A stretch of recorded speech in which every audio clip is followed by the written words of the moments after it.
Hi, welcome back to a brand new video on the channel. Today we're going to talk about the difference between the old designer and the new designer in Power Automate. I know that we cannot do much to change that, even if we don't like the new designer, but I thought it would be nice to see a pros and cons and maybe a comparison next to each other so that we can see what Microsoft is doing better, or maybe what they missed, or maybe what we should push for them, hopefully, to do a change maybe in the future on the new designer. Something that was missing in the old one and it's still missing the new one. Stick around, and if you like the video, please make sure to give it a thumbs up and that you subscribe to the channel. Have fun. Okay, so as you can see on the screen, we have here one of my latest video Power Automate workflows open, and I've opened it the same one. On the left hand side you have the old designer, and on the right hand side you have the new designer. You can see it here at the top where it says new designer, it's turned off, and here it's turned on. Okay, so before going into the actions and how it looks like and so on and so forth, let's see first the canvas itself. So on the left hand side there was not much canvas there, it was only just a blank screen where you would start by clicking on this plus icon and starting to create those actions and so on and so forth. Here you have not only this, it looks like Visio, like Visio-like canvas, where you can zoom in and zoom out into your actions. But at the bottom left side here, which is a little bit cut out weirdly, we have here these options. So at the bottom we have here the minimap, and the minimap is of course very helpful if you are working with large workflows and you want to navigate quickly. I think that the navigation here is also pretty quick, but if you want to jump here in the minimap, it's a bit faster. And you can even click on it and then move to that specific section of your workflow, especially if it's in the width a bit more. No? You can navigate a bit easier, since not everyone has a horizontal mouse scroller, and that's a bit then difficult. So yeah, so this is the minimap, and we have here also something very interesting, which is the search workflow actions. That's something that we also did not have in our previous designer, which, or correct me if I'm wrong, but I've never seen before. And here, as you can see, this workflow has a couple of actions, and here we can search for example, when an item is created or modified, and by that you can jump to that action. I think it's pretty helpful, and yeah, especially for large workflows, it will save you some time there and save you some time by searching your actions. Then we have here this full screen or fit view option, so that it will fit the whole workflow in your screen. And those are all things that we're missing here on the left hand side, so that's why I'm talking only for the new design at the moment. And we have here this plus and minus button, which is for zooming in or zooming out. The cool thing about this is that it allows you to zoom into this canvas. Previously you couldn't do that before. No? You only had the option to hold down Control and then zoom in with your mouse, but that will zoom in the whole web page. So it's a different experience. You don't want to zoom in for the whole web page or website. You want to zoom into your canvas maybe. And here you are allowed to do that by holding Control as well, or by clicking here in the plus and minus icons. A reason for that is, of course, as you can see here, the size of these boxes is much smaller than it used to be. No? These bars here were much wider, and they always had a fitting size in your screen. So now you need to zoom in so that you can better see them. But I like the visuals, how they are now showing. I think when they were wider, it was a bit easier to read, because now it's breaking the line and it has to continue writing the text below. Here, for example, it's still enough space there to have it all in one row. I don't know why they went with this small boxes visual or optic, because here's obviously a lot of space to have those white bars as well. But nonetheless, it still looks nice and it works. So let's see a little bit more what we have here in the canvas. So if we open this expand section here, is like a pop-up navigation, but it's not there to navigate somewhere. It's just for showing you those details. Because before that, we had to click here on these three dots, and then everything that we need to see was here in the settings or pick code and then it popped up on the canvas, so you couldn't see anything for that action anymore. No? So you could see the next of the actions, but for that action where you say show me the settings, it was not there anymore. So you had to close this and then see the action again, what you're doing here. The difference here is that when you select one of these, let's scroll there, when you select one of these actions, now you have the action here, what you can see, and you can easily move through these tabs here. So I think this is more user-friendly, and I think I like this a bit more than how it used to be. So yeah, now that we are in this action, cut. Yes, so now that we are in the action, let's talk about how this looks like as well. So as you can see here, we have on the left-hand side the old one showing the site address list name, and here we have to go through this ellipsis here to see the code or the settings and so on and so forth. But here we have them separated in tabs. So we have here the settings, easily accessible, and also the code. And here's also an about tab. That's something that we don't have here at all. And something that you need to know is that if you wanted to rename an action, you will have to go through these three dots here and say rename or add a new comment. Now to rename is that you just click on the name here and you start writing, and that will rename that action.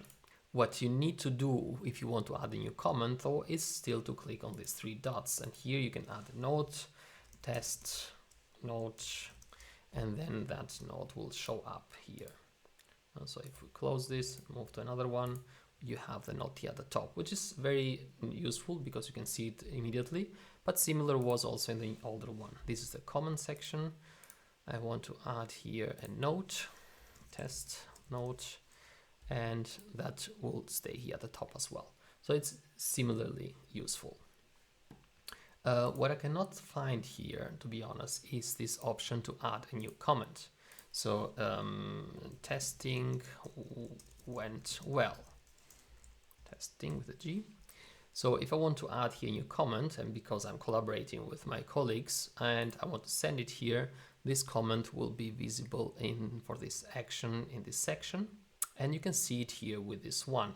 So if I close this, and you have this number one here visible, so that the user can see, or the developer can see, that I have commented there something. I haven't been able to find it in the new designer, to be honest. I don't know if it's here, but here I cannot find anything else. It says copy, trigger, or delete, and here's also add the note option. I don't know if they replaced now the notes and the comments and put them into one. So maybe that's the case, but this was, I think, a different experience here, since here you can also tag people. Now, I don't know if you can tag here people, so it looks like you cannot, because it's not showing me these options here as well. So let me know in the comments what you think, or maybe I have missed it somewhere, but I don't see the comments option being in the new designer at all. Okay, so let's take a look how this works if we run this flow. Let's click save and click test and use an older one. I think it will fail because I might have deleted the stuff it needs to run. Let's see here. But anyways, it doesn't matter because I just want to show you how the designer looks like. Let's do the same here. It will fail as well. And it's just about showing you the outputs, no? So how it looks like after it has run. So the first actions did not fail, so they are successful. So let's take a look at them. And in the old designer, let's close that. In the old designer, you had the option to click on that action which ran successfully. You see it here at the top, similar to the new one as well. And then it opens inside of that action. So now it does not open the action, but it opens in this pop-up window here. And the nice thing about this is that it's also split into tabs. And you see here the parameters, the settings, the code view, and the about, which is similar like when we were in the edit mode. The difference is now that you see the responses as well, the inputs and the outputs. So similar to this one here, we have the inputs, which are the same.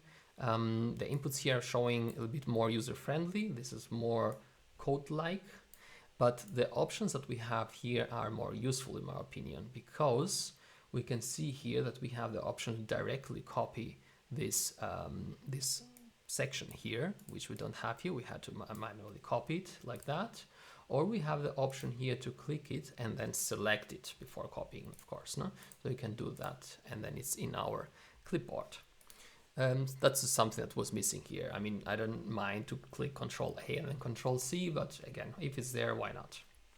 So if we take a look at the outputs now, here we can see the outputs. And if we scroll here down, we see the values, and here you see the status code as well, you see the headers, and you see the body as well, no? Which is in this case the value.